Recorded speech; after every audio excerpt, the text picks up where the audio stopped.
Elizabeth Gilbert once said, "If you ever want to know how the adventure ends, you're never going to start it." Have you ever come up with a plan to start something new, and everything seems so perfect and productive when visualizing it? But whenever it's time to put in the actual work and go ahead with the plan, you just subconsciously find yourself backing out. If you said yes, you're not alone because I've also been there before. And guess what? This episode is for you. If you feel like you need to have it all figured out together before you start something new, or be it a project or whatever it is you're starting, just listen to the end of this episode and you can thank me later. Welcome to Healthy Minds Talk, a podcast created to help you grow, bring awareness to mental health, and also remind you that it's not all in your head. There's hope, even when your brain tells you there isn't. I'm Praise Victor, and I remain your host on this show. Like I said before, this episode is for those who are scared to start something new because you're anxious about the uncertainty of a project. And I'll just start by saying, having an excellent idea without putting in the required work amounts to nothing. You should not expect results from the work you never put in. Most times we're scared to start something new because we feel we don't know enough about it. So we try to gain confidence by learning about it, but we never put that knowledge to use. And you can have the vast knowledge about something, but if you do not exercise that knowledge, it's as good as you not knowing anything at all. Starting something new might look difficult to some people because you don't want to look like a novice or be mediocre.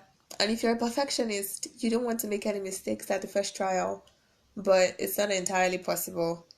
You grow into what you go through, and you can't grow in something that you're not practicing or experiencing. So I'd say that there are steps in your growth process if you want to start something new.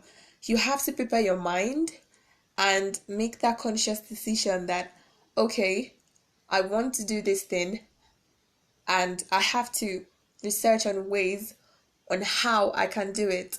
And when you find out ways you can do it, you have to try to do it with what you have, with the knowledge that you have.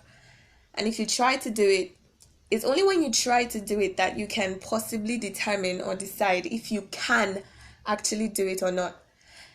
And when you find out that you can do it, you'd be able to confidently say that yes, you did it. Even though at first it looked like a huge mountain that you cannot climb, but all you need to do is take the first step. And here's what I want you to know before you start something new. You won't be an expert at the first trial. For example, I'd use my personal blogging experience. I started a blog June 2019, and when I started blogging, I didn't have any experience in writing. All I wanted to do was just put out my own feelings and my understanding, my experience in mental health, because then I was mentally ill. I was really depressed. So the first blog post that I ever wrote was on depression, and a few days back I went back to that post and I read it and I'm like, God, it couldn't have been me that wrote this thing, because man, they were like, I jumbled up all the words together. At that point in time, looking at it now, at that point in time, I didn't have any experience in writing. And if I submit that kind of article or blog post for an application, I would definitely not get in, because that post to me now is not worthy to be called a blog post. But when I wrote it then in 2019, I was like, oh my God, I'm a writer now. Like, I was so proud of myself. But now it's not like I'm disappointed, but I'm more experienced. I know more and I can do way much better because I've written continuously and I've written so many blog posts that I know that, okay, I can never go back to this level. And the second thing I want you to know, if you want to start something new, is that you're going to make mistakes. You're going to encounter challenges along the way. The road is not going to be smooth but it can only get better if you just keep on going and keep on learning. And the last thing I have to tell you is that you have to leave your comfort zone. When I started blogging, I didn't have any experience in writing, like I said before, and I don't know, I just started this blog on a whim because I wanted to share my experience on mental health and my own personal experience, like my mentally ill experience. I just wanted to share that. So I started the blog and I found out that I realized that if I wanted the blog to grow, I'd have to post regularly. So I had to leave my comfort zone of not writing or even bothering about writing to writing almost every day just so I can upload on my blog. So your growth starts once you accept these three facts, which I'm going to repeat again. The first one is when you're starting something new, you won't be an expert at the first trial. And second one, you'd make mistakes along the way, and that's okay. Don't expect yourself to be so perfect at the first trial. Just calm down and just walk yourself through it. It's not going to be perfect, but at least you tried, and that is something. And the last one I have to tell you is you have to leave your comfort zone if you ever want to start something new. Have the mindset that you're starting a new project, you're diving into a new territory where you won't have all the answers, and that's totally okay. Be aware that you make mistakes along the way, and that's also okay because you learn from your mistakes. I mean, there's nobody that is successful right now on this planet that will tell you that, oh, when they started, everything just fell into place. I mean, I'm not saying that once you start something, it's not going to fall into place, but there are definitely going to be road bumps, and you just learn from the mistakes you make. So just don't spend too much time researching and trying to figure out all the tools you need down the line. Just start from somewhere, start from the first step instead of stressing over all the resources you need at step 10. Just focus on the ones you need at step 1. That's like how you build enough momentum to overcome the obstacles that will come down the line. All you need to do is take the first steps and just learn from them. I want you to ask yourself, what projects do you want to start this year?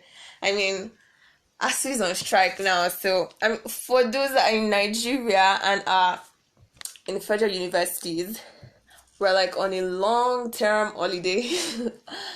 So I just want you to ask yourself, what projects do you want to start this year? What's delaying you from starting?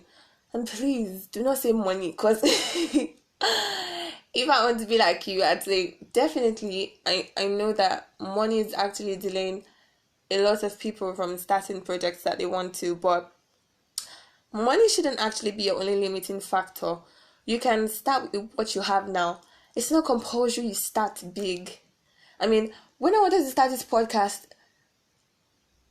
I researched, I did my personal research, and I was seeing the prices of microphones and all this podcasting equipment I had to get, and I was like, where do I get all this money from?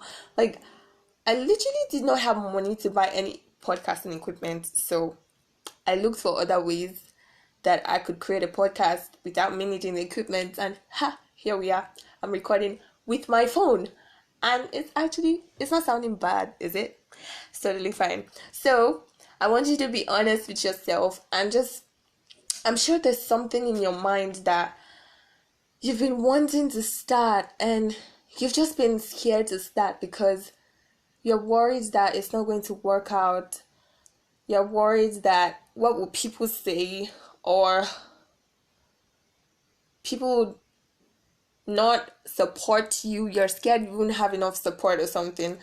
Just take the first step. That's all. Like, once you take the first step, I'm so sure that fear and that anxiety would reduce, because then you'd see that you're not alone and there are people that are right there that are going to support you. if you want to start something new, you can tell me. I'm definitely going to be your number one fan. Okay, so I just want you to understand that this is for, I'm saying this now for everyone that is listening that is in Nigeria and is in a federal university, and you're probably in your house or wherever you went to spend your 2 month strike. I'm still in school, by the way. I want you to understand that your whole life does not revolve around your academics. And just because there's an academic break right now doesn't mean that your whole life should be on break. I mean, you're a student, but that's not all you are, right? You can be so much more if only you prepare your mind to leave your comfort zone and put in the actual work. Don't waste your life watching movies and sleeping or playing game or whatever it is you plan to do during this period. To me, I'm actually grateful for this strike because I have so much I have to do, and if there was no strike, I would probably use my academics as an excuse not to carry on with the project I want to do. But now there's strike, so yay me. So I just want you to, just leverage this opportunity and just start something new. It doesn't necessarily have to be something that would bring in cash immediately, because this generation is so obsessed with making money. No, don't get me wrong. I get the fact that, yes, money is important. I need money too. But then, you need money to make money. And if you don't have money to make the money, what are you going to do? You should just start with what you have. And I just want to tell you one more thing before we go. There's this thing my dad always tells me, Reverend Casey Williams. He said something at the beginning of the year, January, and he said, birth something and nurture it. So you can't nurture something and not expect it to grow. Where am I going with this? I'm trying to tell you that whatever you start, you have to be consistent with it. Consistency is the key to growth. I mean, I've started projects that along the line, I just got frustrated because things weren't going the way I expected. And now when I think of it, all I feel is regret. I wish I never quit. I don't want you to have regrets. I just want you to start something you're really passionate about, or you really just want to do. You feel like it's going to make an impact or bring about change. Just start it. It doesn't matter if people think it's a crazy idea. Don't kill your crazy idea because of what people will think. So once you start something, I just want you to be consistent in it. So find something to start today and be consistent in it. Well, that's it for today's episode, guys. I want to thank you all so much for tuning in. If you enjoyed this episode, share with your friends, family, co-workers, or whosoever you think also needs this episode. And don't forget to subscribe and leave a review. I'd love to hear your feedback. And don't forget to visit our Instagram page at This My Little World, and also visit us on Twitter at Healthy Minds. See you next Monday.